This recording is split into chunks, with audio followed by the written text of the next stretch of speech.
So yo, what's up mga bagang, another video na naman. But ayan, ito ay hindi isang reaction video.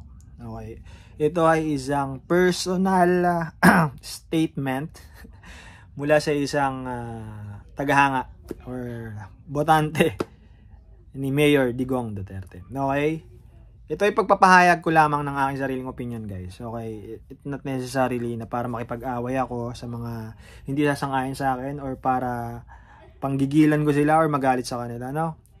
Open country to, guys. Pwede natin sabihin ng gusto nating sabihin, okay? In an open public place, in open public platforms katulad ng YouTube, Facebook, na pero may mga limitation syempre. Pero ayun, para makipag-away or para makipag-diskusyon ng sobrang lala, hindi natin gagawin 'yun. Okay? Ito ay para lang sa akin. Kung hindi kayo sasangayon, then so be it. Okay? I respect on that. Pero kung sasangayon naman kayo, then good for us. Okay, since magkapares tayo. Pero ayun nga, ulitin ko, guys, though makadigong ako, maka-Duterte, kasi sa mga past videos ko, ayoko na kasing sugarcoat. Okay, since makadigong ako, maka-Duterte ako, okay, ay pwede ko naman sabi na, ayan, na parang against ako sa nangyari na pagdakip or whatsoever. Pero sinasabi ko naman sa inyo na ulitin ko, guys, hindi ko questionin yung due process or yung legal basis or yung mga legal factors affecting those cases or affecting those kind of events. Kasi nga, pang-abogado na yon, guys. Sa mga abogado na natin iwan yan. Okay, ito ay para lang sa ordinaryong manonood, ordinaryong Pilipino na sumusuporta kay Tatay Digong. Okay? Pero kung ikaw ay hindi ka sumusuporta kay Tatay Digong, it's okay lang. Pwede ka pa rin manood, pwede ka pa rin mag-comment down below kung ano yung mga suggestion mo, no? Hindi ko naman siya iba-block, guys. Don't worry.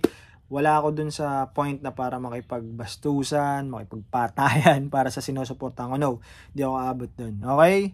So, nandito pa rin tayo sa may side tayo na kinakampihan, but we still, no, nasa neutral pa rin tayo. Kumbaga, sa sasakyan, naka-neutral pa rin tayo. Hindi tayo bubulusok, okay? Or hindi tayo aabante ng mabilis. Okay? The first thing na gusto ko lang, naki-question lang sa utak ko, guys. Okay? Naki-question ko lang sa utak. Kapag may mga cases tayo, especially mga OFWs, na nakakasuhan or nako-convict sa ibang bansa, the government, okay, always do something necessary things para mapauwi ang isang OFW na nakasuhan or na-convict. Okay, kahit yung mga nasa bingit na ng pagbibitay, gumagawa talaga ng todong paraan ng gobyerno, no? Kahit sinong gobyerno nagdaan, guys, no? Sa lahat ng napansing gobyerno, todo silang gumawa ng paraan para sa ating mga kababayan, para dito lang malitis or dito mahusgahan ng ating kababayan, no? Kumbaga, ang gusto nating ipaarating sa ibang bansa na Pilipino yan, baka pwede ko nang maarbor at pauwiin mo dito sa amin at kami nang magbibigay ng karampatang parusa or karampatang hatol para sa aming kapwa Pilipino. Okay? Lagi yan, guys. Lagi yan. Ang napagtataka ko ngayong sitwasyon na to, ang gobyernong ito is hinayaan na mapunta ang isang kapwa niya Pilipino sa ibang bansa para dun sentensyahan or para dun hatulan or para dun i-hearing yung kaso. Ang masakit sa part na yon is ex-president ng Pilipinas. Okay, hindi ordinaryong Pilipino, guys. Kumbaga, napag-iisip ako na kung nagawa yun ng gobyerno ngayon sa isa sa pinaka nire-respetadong posisyon sa gobyerno na presidente o dating presidente, what more sa isang ordinaryong Pilipino, no, na pwede niya tayong ipamigay ng ganun-ganun na lang. Though ICC is para dun sa mga higher officials yun. Okay, matik yan, guys. So, baka sabihin ng iba, bakit? Ba't ka ma-ICC? Ordinaryo ka lang naman. Kayang-kaya kang hatulan dito. Pero, the mere fact, guys, na nagawa yun ng gobyerno na ikandili ang isang taong kababayan mo at ipamigay sa banyaga para siya'y hatulan, napaka red flag nun para sa, alam mo yun, isang Pilipinong katulad ko. Okay.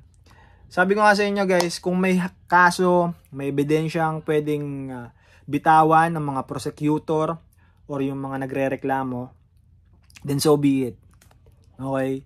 Kung may sala si Digong at kung sino mang mga kasabwat niya, okay? Kung sino ang makasamahan niya dun sa gusto nilang ikaso na crimes against humanity na sinasabi nila, pwede naman natin ganapin dito sa mga local courts or dito sa mismong Korte Suprema. Pwede naman na lang isampa. Okay? Pero, ang napagtataka ko guys, ba't kailangan pa ipaabot sa ganun? Okay? Kasi, naki-question din yung kredibilidad ng ating justice system sa nangyari. Okay? Kumbaga, kung may ebidensya naman pala talaga in the first place, okay, bakit hindi siya sinampa dito? Okay, kasi 2022 guys, wala na si Digong sa gobyerno. So technically yung kanyang pagiging immune sa mga kaso. Okay, kasi sa mga hindi nakakalam, ang presidente or sabihin natin vice president, hindi ko alam, basta yung presidente guys, yung presidente is may immunity siya ng 6 na taon. Basta nakaupo siya, may immunity siyang makasuhan. Okay? Unless kung may impeach siya.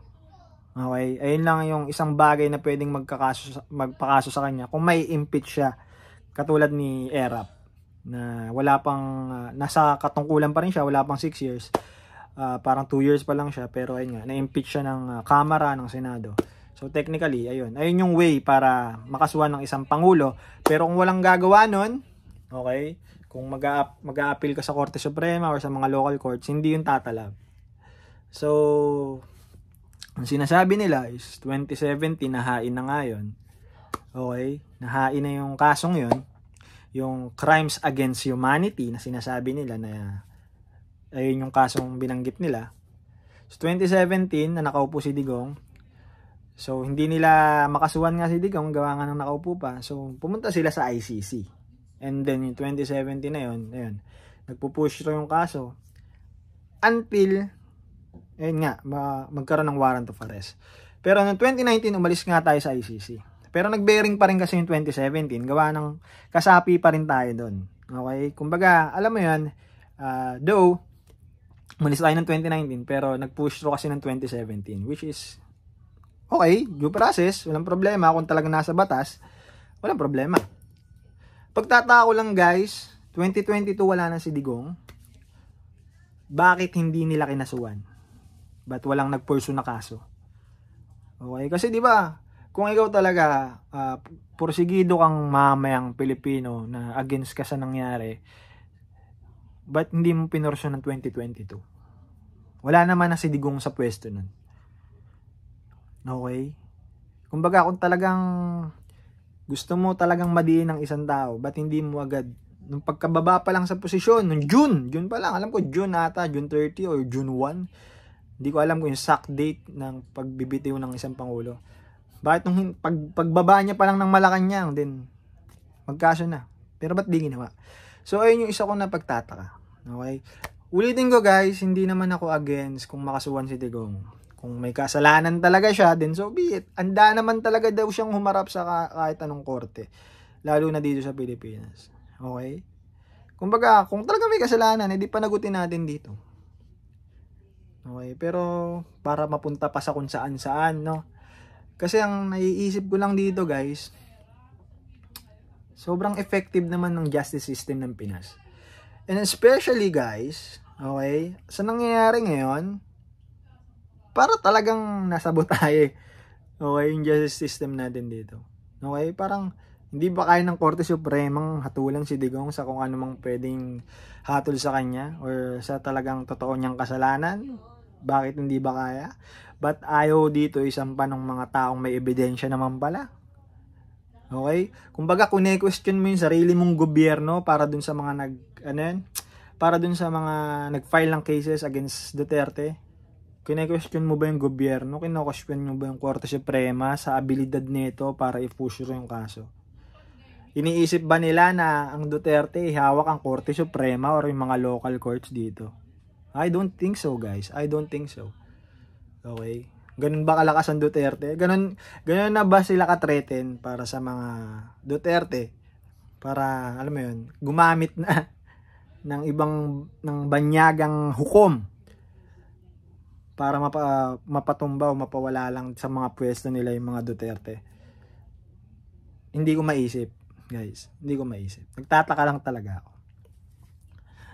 At ang isa pang pinakamasakit, guys. Okay. Kaya ni President Bongbong Marcos na pigilan yun. Kung gugustuhin niya. Okay? Ang sinabi niya lang, kaya hindi niya pinigilan. Kahit may kakayahan siya, guys. Ulitin ko, kahit may kakayahan siya. Kasi parte pa rin tayo ng Interpol. At ang Interpol kasi, guys, ito yung parang pulis pangkalawakan. Pulis kamunduhan, guys. Okay? Kumbaga, kung may mga fugitives or mga pugante sa ibang bansa, kunyari Pinoy, pumunta ng Amerika, Japan, Korea, nagtago sa mga yon, pwede natin kontakin yung mga Interpol ng mga bansang yon para dakipin yung puganteng umalis sa Pilipinas. So, ang gustong isabihin ni Pangulong Bongbong, kapag hindi natin pinagbigyan ng Interpol sa request nila na makipagtulungan kay Duterte, is baka magtampo yung Interpol at hindi na tayo tulungan. Okay? Unang-una, guys, okay, kapwa mo naman Pinoy yung hulihin. At isa pa, hindi naman siya pugante. Hindi nang pugante si Digong, di ba? Galing pa ang Hong Kong. Galing pa nga siyang Hong Kong bago siya ma-arresto. Hindi siya pugante. First of all. Pangalawa, guys, nagkasala siya sa Pilipinas. Okay, hindi naman siya nagkasala sa ibang bansa at umuwi dito at umalis uli, no? Hindi naman ganun yung nangyari. Hindi naman siya palayolipad din. Nandito lang naman sa Pilipinas. Pero walang ginawa ang ating Pangulong Bongbong para questionin o pigilan man lang, okay, yung arrest warrant na mangyayari. Kasi kung ako, guys, feeling ko kung si Digong, kunyari may nakasuhan ang ICC sa term ni Digong, hindi niya pa ihintulutan yung ICC kahit kaaway niya yung arrestuin. Kunyari, si Digong yung presidente ngayon, si Leni yung na ICC. Kunyari lang, guys, kunyari lang. Si Leni yung na ICC. Hindi hayaan ni Digong na bitbitin si Leni papuntang Netherlands. Hindi hayaan ni Digong yun. Hindi niya hayaan. Kasi yung para hayaan niya na yung kapwa niya Pilipino dakipin sa para litisin sa ibang bansa, hindi niya hayaan. Kahit kaaway niya, guys. Okay, kasi nasubukan ko na rin yan nung napanood ko siya na parang natanong si Duterte, guys, kung if si Leni daw ba is may impeach, ano daw gagawin ni Digong. Sabi lang ni Digong, hindi ko pahihintulutan, haharangin ko yan. Unang-una daw, sayang sa oras. Pangalawa, isa sa pinakakumurot ng aking puso, ang sinabi niya, halal ng tao yang si Leni, hayaan nyo siyang magsilbi. Doon pa lang, guys, sineperate niya na yung emosyon, sineperate niya na yung pagkakaiba ni Leni. Nirespeto niya na yung side ng bawat Pilipino. Hindi, totoo naman eh. Diba? Hinalal si Leni Robredo ng taong bayan. Hayaan natin yung taong bayan yung magpasya kung hindi niya ba karapat dapat ang isang opisyal para mamahala. Hindi siya ang magdidikta, ang taong bayan. So doon pa lang, guys, na maniniwala ako na kung nangyari yun sa term ni Digong, yung nangyayari ngayon, walang Pilipinong madadakip. Kahit makiusap ang Interpol. Feeling ko, hindi yung gagawin ni Digong. So, doon pa lang, guys, nadismaya na ako. Okay? Doon sa nangyari. Okay? Hindi ako nadidismaya dahil nag-pursue yung ICC. Unang-una, walang kinalaman si Bongbong Marcos doon sa kaso, guys. Sila Trillanes ata yung nag-file noon, if I'm not mistaken. Pero ang kinagagalit ko or kinadidismaya ko kay Bongbong Marcos, guys, is yung pinayagan niya na mangyari yun. Na makapasok ang ICC at madakip ang isang kapwa nating Pilipino. Na ex-president pa, guys. Take note on that. Ex-president. Pero at the end of the day, guys, hindi ako nalulungkot. hindi rin naman ako masyadong affected. Kasi naniniwala pa rin ako na hindi tayo or hindi kahit sinong tao sa buong mundo or sa husgado ng iba't ibang bansa or ICC man yan or Korte Suprema, hindi tao ang huhusga bandang huli guys. Yung nasa taas pa rin. Okay? Kung sa mata natin may kasalanan si Digong, hindi naman natin masasabi kung sa mata ng Diyos nagkasala ba talaga siyang matindi. Ibig ko na sabihin guys na sa mata ko makasalanan ka, pero baka sa mata ng Diyos hindi. Sa mata ko hindi ka makasalanan, pero baka sa mata ng Diyos makasalanan ka. So I don't judge anyone guys. Okay? Kung feeling ko or feeling mo pagkakasala ang isang tao, din sa atin na lang yun siguro. Pero mas naniniwala ako guys na at the end of the day, when we live this makamundong mundo, naniniwala ako na Diyos pa rin ang hahatol. Sa huli pa rin, no? Ang Diyos pa rin ang mananatiling final say sa lahat ng nangyayari. So kung ano man ang nangyayari, hindi ako nalulungkot o hindi ako nababagabag kung ano mang kahinatnan ni Digong. Sabi ko nga, napakul niyang tao, napakul niyang presidente. Hindi siya nagreklamo guys. Oo, matanda na siya pero hindi mo siya kinakitaan na nanghihina siya sa paninindigan niya. At lagi niyang ini-include yung mga kapulisan kasandaluhan na huwag kayong mag-alala, no? Alam kong trabaho lang daw yung ginagawa nila. So dun pa lang guys, no, kung ako yung pulis na dumadakip kay Digong, feeling ko ano rin ako, medyo lalambot din ako. Kasi, di ba? Hindi siya mapagtanim. Okay? And last na lang guys, no. Sana sa mga ganitong sitwasyon guys, no. Wag nating awayin yung mga taong against sa atin, guys. Okay? At the end of the day, hindi naman tayo kilala ni Digong, hindi tayo kilala ni BBM, ni Lenny, or ni sino mang tao sa matataas na opisyal ng gobyerno. At the end of the day, tayo pa rin. Yung mga kakilala mo, kakilala ko, mga tropa ko, mga tropa mo, okay? Mga mag-anak mo at mahal mo sa buhay. At the end of the day, kayo pa rin magkikita. Kaya kung mag-aaway kayo para sa mga taong hindi naman kayo kilala, is napaka-ekis nun. Kaya ako guys, no, hindi na ako rektang ng iinis or ano. Tapos na ako talaga dun sa mga bardagulan moments ko sa social media. Kumbaga, lagi na lang yung opinion ko yung aking pinararating without na para patamaan pa yung mga tao or yung mga hindi sumasang-ayon sa akin. Kumbaga, kune-question ko na lang din yung mga katanungan ko sa isip ko kung bakit nga nangyayari to or what. Pero para sabihin na, ay, bobo ka, binoto mo yan, sinuportahan mo yan, ganyan ganto, no? Wala naman kasi din rin akong alam para sa mga ganyan guys. Okay? Kung ano lang din naman yung nakikita at napapanood ko, dun lang din naman ako umusga. Kaya, para manghusga pa ako or para mang-away pa ako ng ibang tao para sa aking paniniwala, hindi na para gawin ko yun. Okay? Importante pa rin sa akin guys yung peace of mind ko. Okay? At the end of the day. So, ikaw, Kabagang, for you, what do you think? Anong magiging kapalaran ni Tatay Digong sa nangyayari sa ating bansa? Ano? Anong mangyayari sa kanya? Anong mangyayari kay BBM? Anong mangyayari sa gobyernong ito? Anong mangyayari sa lahat? Okay? For you guys, no? Drop mo na kung anong komento mo. Mahal ko lahat kahit hindi ka against kahit against ka sa akin or kahit kami ka, no bad blood sa akin. Okay guys? Open tayong tumanggap ng opinion, open tayong tumanggap ng kritisismo, no? There's nothing wrong about that, no? So, ito na ang matured na Kabagang. Okay? So, maraming salamat Kabagang. Okay? Ayun lang naman yung aking mga opinion, suggestion, or something na for me na pagpabagabag lang. At ayun, binidyo ko lang since vlogger tayo.